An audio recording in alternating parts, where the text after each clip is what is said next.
Mike. Thank you.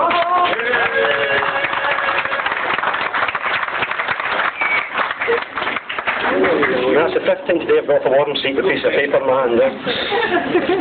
Ladies and gentlemen, for those of you that don't know me, I'm Danny, Tommy's younger brother. My mother will phone here, but she insists that my name is Daniel. I asked the other day why Tommy got to use the informal version of his name, and I didn't. Apparently the next door neighbour called their cat Thomas, much to dismay my mother. And I suppose they didn't want Tommy running away eating whiskers and milk from a bowl next door. Firstly, on behalf of the bridesmaids, I'd like to thank Tommy for his kind words. I'm sure everyone will agree they look absolutely stunning today and they've performed their duties outstandingly.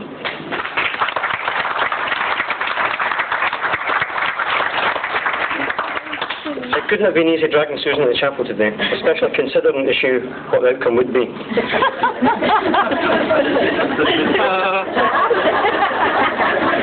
I'd like to say that it's an honour that I'm standing here in front of you, but I suppose I should actually say that's an honour and a pleasure, but to be completely honest, the pleasure will really kick in once the speech part is over. I've got to the first stage of getting the man to church in time, sober and looking good.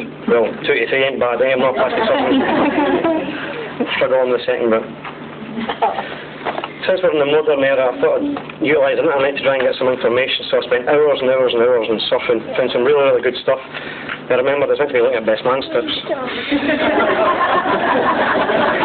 I also appreciate that there's been people here have been to a few weddings in their time, so we can play wedding bingo. Have you heard a joke you've heard before? You give yourself a tick, when you get to 5, shout bingo, and the person to your right can buy you a drink. What can I tell you about Tommy? I've known him for all my conscious life. Handsome, intelligent, witty, charismatic. I'll crack the jokes. Tommy was born on the 16th of December 1974. On this day, Russia and the United States successfully tested nuclear missiles.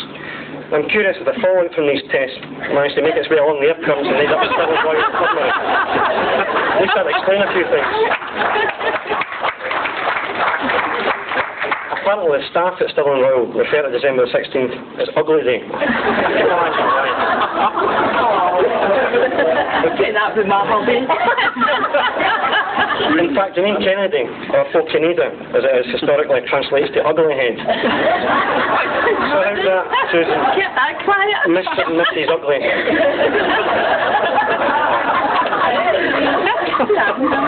There's one for you. Free family planning became available in the NHS in 1974. Obviously, Mum and Dad missed the boat in that one. Looking at him now, you may not believe this, but Tommy wasn't a pretty baby. He was the only baby in Denny to have shutters in his pram. Mum didn't get morning sickness until after he was born. It was a slow start at school. At play school, Tommy was different from all the other 4-year-olds. He was 11.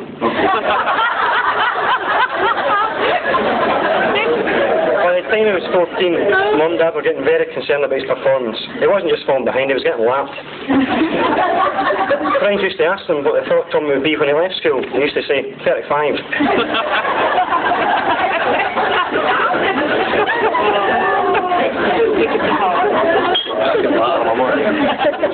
Tommy's tried out various career opportunities when he was younger. One that sticks in mind is when he turned to a life of crime at a ripe old age of 10. It didn't last very long. In fact, he only tried it once with a bad outcome. We only found out about it when there was a knock at the door one Sunday afternoon, and Sam Ginder, the owner of the local convenience store, was standing with a tearful Tommy, and they found the packet of custard creams that he tried to fill for. So that was the end of that life. As a younger brother, you normally look to your big brother for inspiration in life. And as a kid, I enjoyed playing football. This is one thing I really couldn't look to Tommy for. I recall a football tournament being played at the Gala Park during the summer holidays. I must have been about 7 or 8, Tommy a few years older. And they were shorter players, so I agreed to join in. The team talk before the game revolved around scoring celebrations and no fancy stuff, just get the ball in the back of the net. We must have got 15 goals against us with no reply. His affinity for football carried on when he started coming on to the games with me. Every game that Tommy turned up, we didn't win. We actually considered the restraining order 100 yards around the stadium just to see a victory. I always thought Tommy would end up in the forces, since he was quite active with the Army Cadets when he was younger. But he surprised us all and fulfilled his lifelong ambition of becoming a bricklayer. Tommy's been working hard these past few years, juggling his work with his training. So I felt I should talk to a couple of his former work colleagues, and they told me that Working with Tommy was like working with a god. No one ever sees him. He makes his own rules, and any work that he does is a miracle. He's also been described as being lazy, insensitive, and a waste of space. And let's face it, if anyone knows him, it's his mum. So we're asking ourselves, what does a beautiful lady like Susan see in her room today? Could it be his cooking? Well, I can safely say that Jamie Oliver shouldn't panic just yet. Tommy's staple diet consists of steak pie or shepherd's pie, and anything that resembles a vegetable isn't allowed within 10 yards of the plate. So it's not that one. Perhaps his driving skills. Well, it took him almost triple figures and 3 tests to get your licence, so I'll not go for that one either. And it can't be his fashion sense. I'm sure a lot of us remember that horrendous ponytail that he sported for this. So, if it's not any of them, it must be true love. And they tell me love is blind, and quite frankly, Tommy's been betting on that statement being true all his life. It's funny how history repeats itself. 30 odd years ago, Susan's parents were put into bed with a dummy, and tonight it's happening all over again.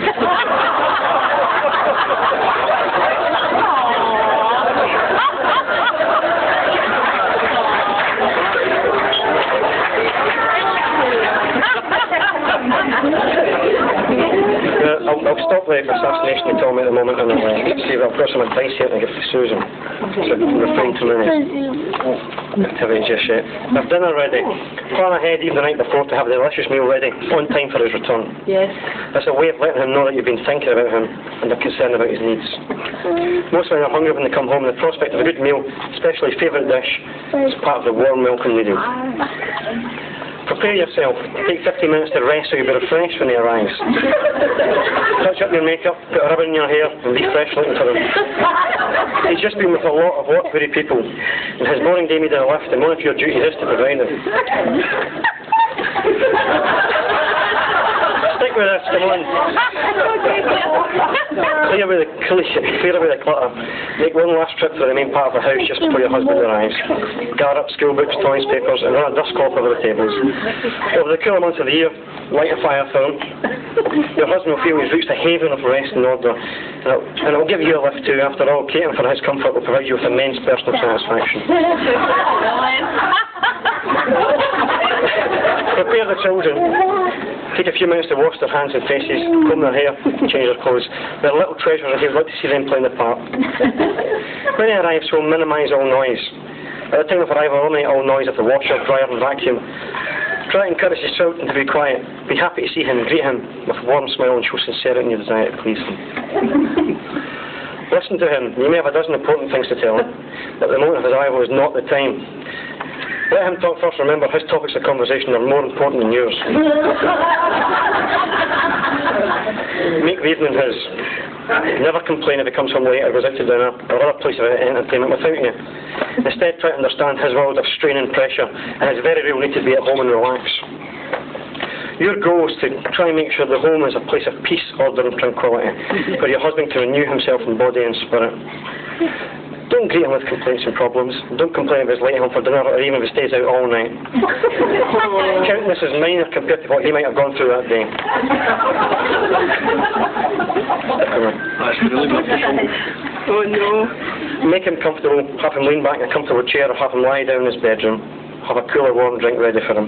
Arrange his pillow and offer to take off his shoes. Speak in a low, soothing and pleasant voice. And don't ask him questions My book. about his actions or question his judgment or integrity. Remember, he is the master of the house, and as such will always exercise his will with fairness and truthfulness. You have no right to question him. A good wife always knows her place. Now,